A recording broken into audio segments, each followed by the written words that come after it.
Salve, salve corredores! A Ultrafjord em 2020 vai mudar e vai mudar bastante. Mas calma, a boa notícia é que ela continua sendo a mesma prova inóspita e super difícil de fazer, como sempre foi. Isso sob o olhar de alguém que já foi nas 5 edições da prova. Fica aí que está começando mais um vídeo aqui no canal do programa Fôlego. Eu sou Enzo Amato, professor de Educação Física, e agora as mudanças da Ultrafjord em 2020. Várias boas e umas nem tanto.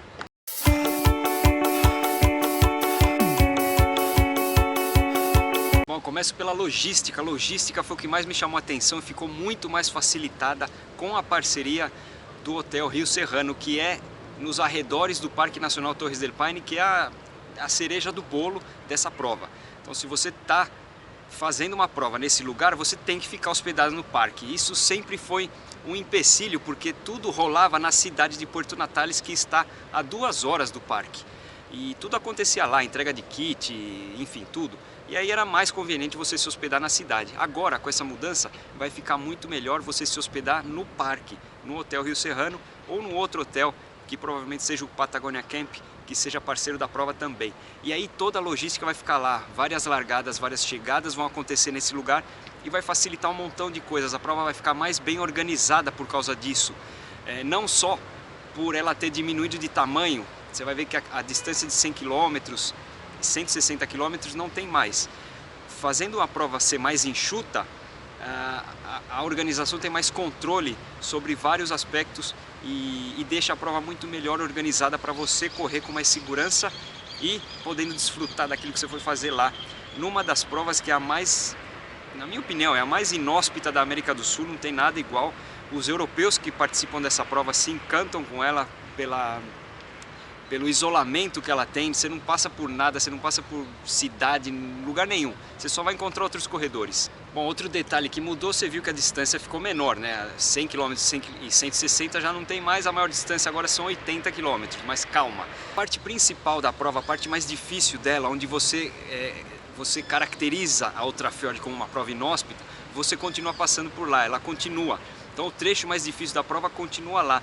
E um ponto que vai beneficiar quem achou que por um lado pode ter sido ruim essa mudança, você vai ter mais quilômetros para participar. Se você quer fazer uma prova mais longa, você pode fazer 50 num dia e de 42 a 80 no dia seguinte, passando por lugares inóspitos e difíceis, os 2 dias. Então antes, quando você fazia 100 ou 160, você tinha vários quilômetros onde um percurso monótono, onde você tinha que chegar num certo ponto, tinha que passar por determinado lugar. A logística se complicava porque tinha que ter mais permissão para passar em alguns lugares, propriedade privada e tudo. Complicava demais a logística. Agora, você pode chegar a fazer uma prova de 130 km passando pelos lugares mais legais da Ultrafjord. Isso se você escolher a maior distância fazendo em 2 dias. Se você não for um corredor rápido, não faça isso. Escolha os 50 no primeiro dia e talvez no máximo 60 no outro, porque talvez você não consiga chegar a tempo da próxima largada se você for um corredor lento. Mas isso aí você vai ver mais pra frente, seguindo as redes sociais aí da prova, do Fôlego e a minha. Outro ponto super interessante da prova, vai ter a distância de 21 km, que é para as pessoas menos experientes. Ainda assim é uma prova super bonita para fazer, mas não tem um terreno tão técnico quanto o coração da Ultrafjord, que são as partes mais difíceis. Os 21 km, antes as pessoas que queriam pegar a distância menor tinham que pegar 30 km, era um percurso super difícil, super travado. Agora não, dá para correr muito melhor nesse percurso de 21. Esses 21 também são os primeiros quilômetros da distância de 80 km. Se você vai fazer 80, você vai começar na madrugada para passar por um circuito relativamente fácil e chegar nos pontos mais difíceis com um dia claro. Isso vai acontecer também na distância de 50 km do dia 24, que é sexta-feira. As outras distâncias acontecem no sábado.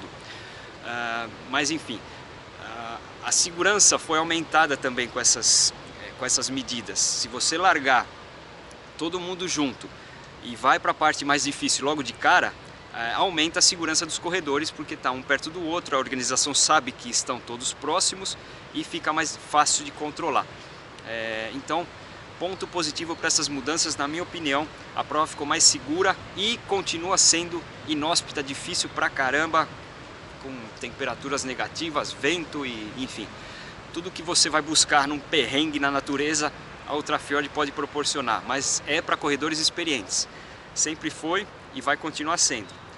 Outra mudança que, aos olhos de alguns corredores, vai parecer uma mudança cabeluda, uma pedra no sapato.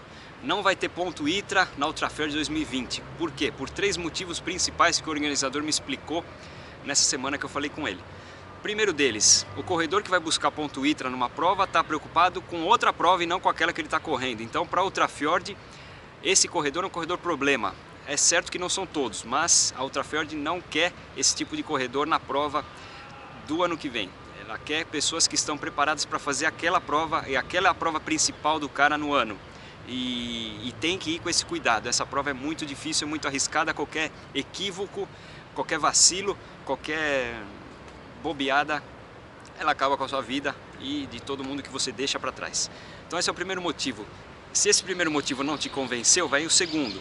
O segundo é que, aos olhos do organizador, os pontos ITRA não condiziam com a dificuldade daquela prova.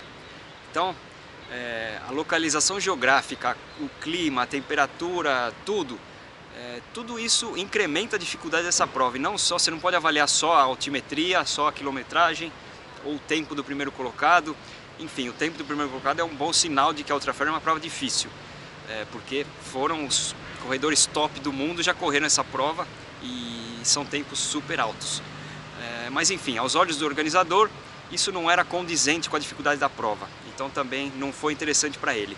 Se com isso você ainda não está convencido de que tinha que tirar, o terceiro motivo, e talvez seja o mais relevante para o organizador, é que as provas são caracterizadas ou mensuradas com um certo critério. Aí, de repente, a prova by UTMB, ou algumas provas, elas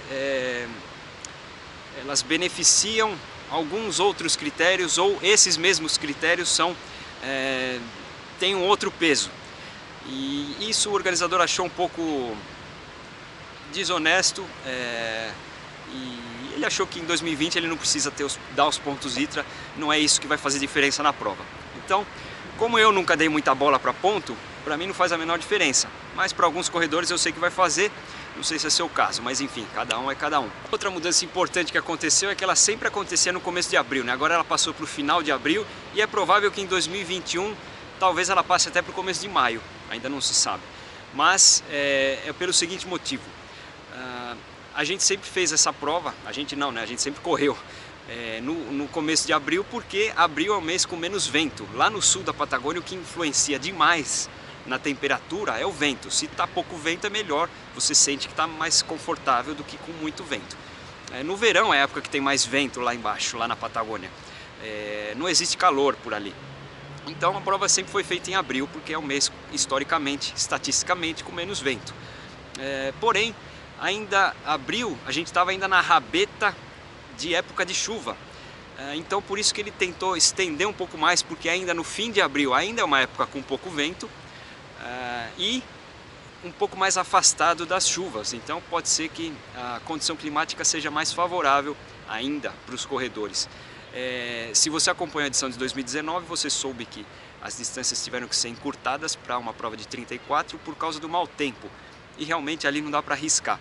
Agora, com as distâncias menores, o staff trabalhando de forma mais reduzida no percurso, a logística facilitada, começando e terminando nos mesmos lugares, sem depender de outros serviços. Antes você precisava de barco para chegar num lugar, aí a sua chegada era num lugar super isolado, você dependia de transporte, e tudo isso dificultava a organização.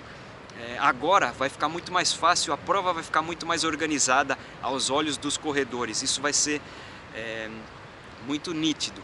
Então a prova vai ficar muito mais legal e mais bem organizada. Vai ficar muito mais fácil para a organização trabalhar, e numa distância menor vai ficar mais seguro para os corredores, e no fim das contas tudo isso vai ajudar a prova a ficar mais legal. Ela continua sendo a prova difícil que sempre foi, com uma logística mais facilitada para a organização trabalhar e para a gente levar a família, porque agora ficou muito mais fácil. É o primeiro ano que eu tenho vontade e me animei a levar toda a família para ficar no hotel. Eles conseguem brincar lá, conseguem ter contato com a natureza enquanto eu estou correndo, e na hora de chegar eu vou chegar lá logo quando eu terminar a corrida, não vou ter que chegar num lugar super afastado, voltar, demorar pra caramba.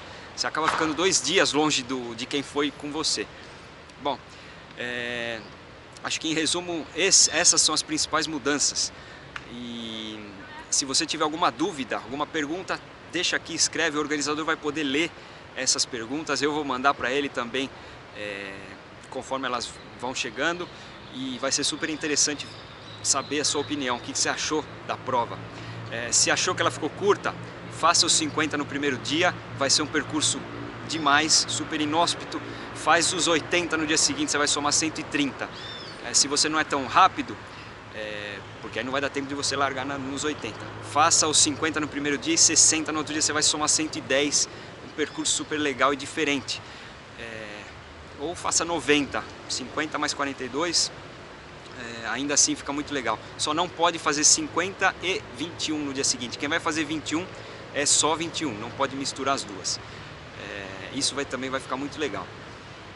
Bom, ficou alguma dúvida? Manda aí, é só escrever. Eu sou Enzo Amato, professor de Educação Física. Toda quarta-feira tem dica de treino e hoje foi falando da Ultra Fjord 2020, que vai ficar super legal. Espero ver você lá, espero trazer lindas imagens de lá com a família inteira. Certo? Um abraço, até semana que vem. Tchau!